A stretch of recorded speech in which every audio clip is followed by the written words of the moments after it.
Hi friends, మీ అందరికీ స్వాగతం. ఈరోజు మనం థింక్ స్ట్రైట్ అనే పుస్తకం గురించి మాట్లాడబోతున్నాం. ఈ పుస్తకాన్ని రాసిన వారు డారియస్ ఫోరెక్స్. ఈ పుస్తకం మన ఆలోచనల శక్తిని గురించి మాట్లాడుతుంది. మన ఆలోచనలు మన జీవితాన్ని నియంత్రించడంలో అద్భుతమైన శక్తిని కలిగి ఉంటాయి. అవి మన వైఖరి, భావోద్వేగాలను మాత్రమే కాకుండా మనం తీసుకునే నిర్ణయాలను మరియు మనం అనుభవించే వాస్తవికతను కూడా రూపొందిస్తాయి. పాయింట్ 1, ఆలోచనల శక్తి. మన ఆలోచనలు రెండు విధాలుగా మన వాస్తవికతను రూపొందిస్తాయి. న్యూరోప్లాస్టిసిటీ ద్వారా మన మెదడు నిరంతరం మారుతూ ఉంటుంది మరియు కొత్త సమాచారం, అనుభవాల ఆధారంగా తన్ను తాను పునర్మించుకుంటుంది. మనం ఒక ఆలోచనను పదే పదే ఆలోచిస్తే మన మెదడు ఆ ఆలోచనలకు అనుగుణంగా తన్ను తాను రూపొందించుకుంటుంది. ఉదాహరణకు, మీరే నేను ఈ పనిలో విఫలమవుతాను అని చెప్పుకుంటే మీ మెదడు విజయానికి అవసరమైన న్యూరల్ కనెక్షన్లను రూపొందించే అవకాశం తక్కువగా ఉంటుంది. మన చర్యలను ప్రభావితం చేయడం ద్వారా మీ ఆలోచనలు మీ చర్యలను ప్రేరేపిస్తాయి. మీరు ఒక పనిని పూర్తి చేయగలనని నమ్మితే దాన్ని పూర్తి చేయడానికి ప్రయత్నించే అవకాశం ఎక్కువగా ఉంటుంది. అదేవిధంగా మీరు విఫలమవుతారని నమ్మితే ప్రయత్నించేటానికి కూడా ఇష్టపడరు. ఉదాహరణకు, ఈ పుస్తకం ఒక వ్యక్తి గురించి చెబుతుంది. అతను తన్ను తాను నేను క్యాన్సర్ కంటే బలవంతుడిని అని చెప్పుకుని క్యాన్సర్తో పోరాడాడు.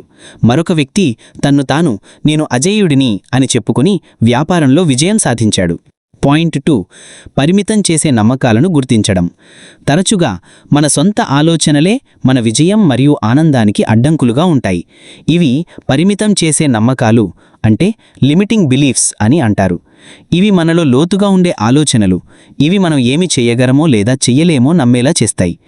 ఈ క్రింది ప్రశ్నలను మీకు మీరే వేసుకోండి. మీరు తరచూ నేను చెయ్యలేను లేదా ఇది నాకు చాలా కష్టం అనే వాక్యాలను ఉపయోగిస్తారా? మీరు వైఫల్యానికి భయపడతారా మరియు రిస్కు తీసుకోవటానికి దూరంగా ఉంటారా? మీరు మీ సొంత విమర్శకులుగా ఉంటారా మరియు మీ విజయాలను తక్కువగా అంచనా వేస్తారా? మీరు ఇతరులతో మిమ్మల్ని పోల్చుకుంటారా మరియు తరచూ మీరు తక్కువ అని భావిస్తారా? ఈ ప్రశ్నలకు మీరు అవును అని సమాధానం ఇస్తే మీ పరిమితం చేసే నమ్మకాలను గుర్తించి మార్చుకోవలసిన అవసరం ఉంది. ఈ పుస్తకం కొన్ని వ్యూహాలను సూచిస్తుంది. నీ ఆలోచనలు సవాలు చేయి. ప్రతికూల ఆలోచనలపై ప్రశ్నలు వెయ్యండి మరియు వాటి వెనుక గట్టి ఆధారాలు ఉన్నాయా అని చూడండి. మీ పట్ల దయగా ఉండండి. మిమ్మల్ని మీరు విమర్శించడం కాకుండా ఒక స్నేహితుడితో మాట్లాడినట్లు మీతో మాట్లాడండి. సానుకూల ధృవీకరణలు ఇవ్వండి. మీరు సమర్థులని మీరు గుర్తు చేసుకోండి. చిన్న లక్ష్యాలను నిర్దేశించండి. వాటిని సాధించడం ద్వారా మీ ఆత్మవిశ్వాసం పెరుగుతుంది మరియు ఎక్కువ లక్ష్యాలను సాధించడానికి ప్రేరణ పొందుతారు. Point 3, neuroplasticity science. న్యూరోప్లాస్టిసిటీ అనేది మీ ఆలోచనలు మరియు చర్యల ఆధారంగా మీ మెదడును మార్చడం మరియు అనుకూలించడం యొక్క సామర్థ్యం. ఈ పుస్తకం చెప్పేది ఏమిటంటే, మన మెదడు ఒక స్థిరమైన భాగం కాదు. అది జీవితాంతం కొత్త అనుభవాలకు స్పందించడం ద్వారా తన్ను తాను పునర్మించుకుంటుంది. మీరు మీ మెదడును కొత్త విషయాలు నేర్చుకునేలా శిక్షణ ఇవ్వవచ్చు, పాత అలవాట్లను విడనాడవచ్చు మరియు మీరు ఆలోచనా శైలిని కూడా మార్చవచ్చు. కొత్త నైపుణ్యాలు నేర్చుకోవడం. ఏ వయసులోనైనా కొత్త భాష, సంగీత వాయిద్యం లేదా కొత్త హాబీ నేర్చుకోవటం ముఖ్యం. మెదడు కొత్త న్యూరల్ కనెక్షన్లను ఏర్పాటు చేయడం ద్వారా నేర్చుకునే ప్రక్రియకు స్పందిస్తుంది. మీ ఆలోచనలను మార్చండి. ప్రతికూల ఆలోచనలను సానుకూల ఆలోచనలతో భర్తీ చేయటం ద్వారా మీరు ఒత్తిడిని తగ్గించవచ్చు, ఆందోళనను దూరం చేయవచ్చు మరియు సానుకూల దృక్పథాన్ని కూడా అభివృద్ధి చేయవచ్చు. కొత్త అలవాట్లను ఏర్పాటు చేయటం. పాత అలవాట్లను విడనాడటం మరియు కొత్త అలవాట్లను ఏర్పాటు చేయటం ఛాలెంజ్గా ఉంటుంది, కానీ అది ఖచ్చితంగా సాధ్యమే. మీరు కొత్తగా ఏదైనా ప్రాక్టీస్ చేసినప్పుడు మీ మెదడు కొత్త న్యూరల్ మార్గాలను ఏర్పాటు చేయడానికి ప్రేరేపించబడుతుంది. మీ మెదడును సవాలు చేయండి. క్రమం తప్పకుండా మీ మెదడును సవాలు చేయటం అది చురుకుగా ఉంచటానికి మరియు న్యూరోప్లాస్టిసిటీని పెంచడానికి ఒక అద్భుతమైన మార్గం.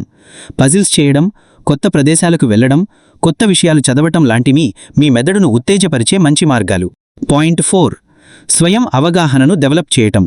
స్వయం అభివృద్ధికి మొదటి అడుగు మీ ఆలోచనలు మరియు భావోద్వేగాల గురించి ఎక్కువగా అవగాహన కలిగి ఉండటం.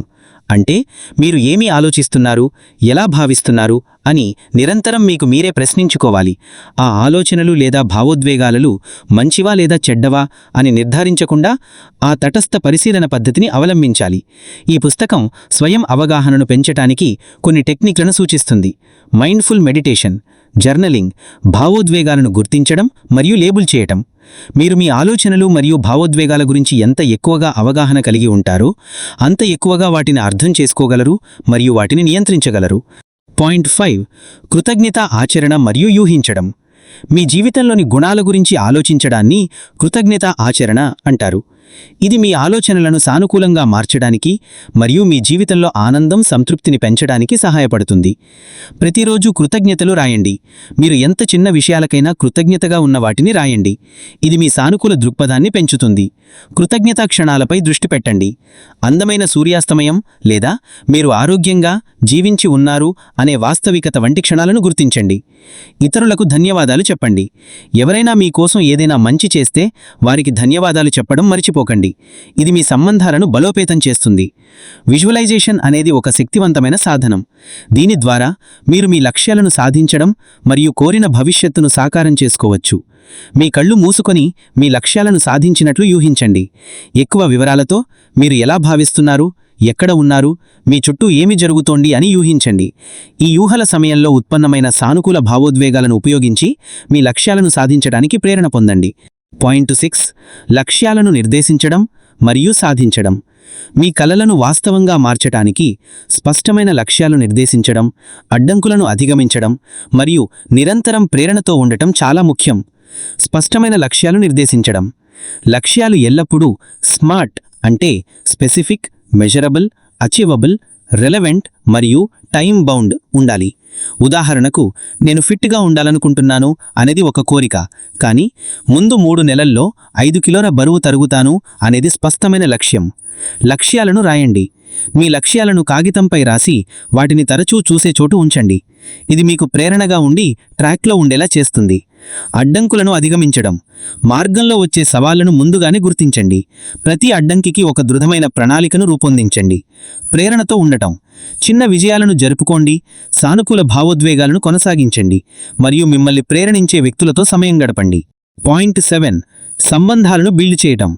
థింక్ స్ట్రెయిట్ పుస్తకం బలమైన మరియు అర్థవంతమైన సంబంధాలను బిల్డ్ చేయటం యొక్క ప్రాముఖ్యతను నొక్కి చెప్పుతుంది. ఇది ఎలా సమర్థవంతమైన కమ్యూనికేషన్, పాజిటివ్ దృష్టికోణం మరియు ఒకరినొకరు గౌరవించటం ద్వారా సంబంధాలను బలోపేతం చేయవచ్చో తెలియజేస్తుంది. సమర్థవంతమైన కమ్యూనికేషన్. స్పష్టంగా మరియు నిజాయితీగా ఉండండి. ఇతరుల మాటలను శ్రద్ధగా వినండి. వారి భావోద్వేగాలను అర్థం చేసుకోవటానికి ప్రయత్నించండి. వివాదాల పరిష్కారం. శాంతంగా ఉండి సమస్య యొక్క మూలాన్ని అర్థం చేసుకోవటానికి ప్రయత్నించండి. సమస్యను ఇరుపక్షాల దృక్కోణం నుండి చూడండి మరియు సహకార పరిష్కారాలను కనుగొనండి. ఆరోగ్యకరమైన సంబంధాలను ప్రోత్సహించడం. దయగా, సహాయపరంగా ఉండండి. మీ భాగస్వామి లేదా స్నేహితులను ప్రశంసించండి. వారితో నాణ్యమైన సమయం గడపండి మరియు కలిసి కొత్త విషయాలు నేర్చుకోండి. పాయింట్ 8 ఉత్పాదకత మరియు సమయ నిర్వహణ.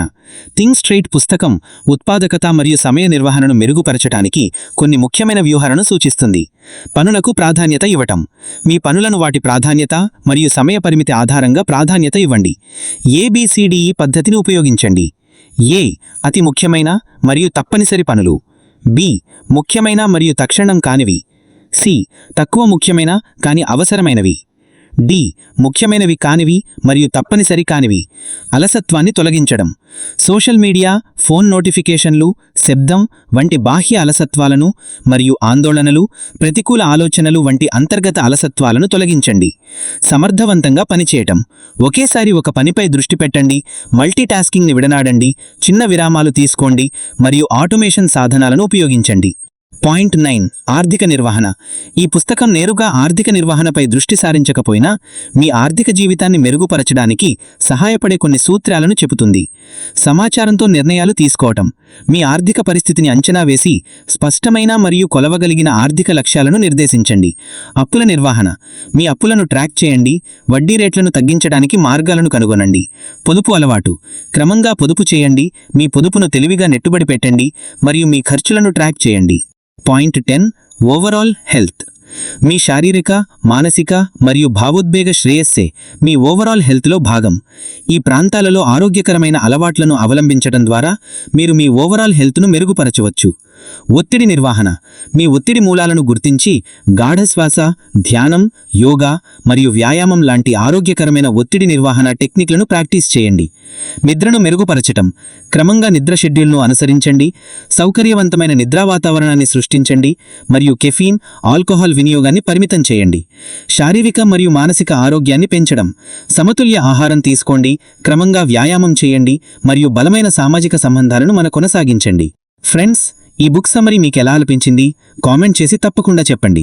మరియు సమ్మరీ చివరి వరకు విన్నందుకు ధన్యవాదాలు.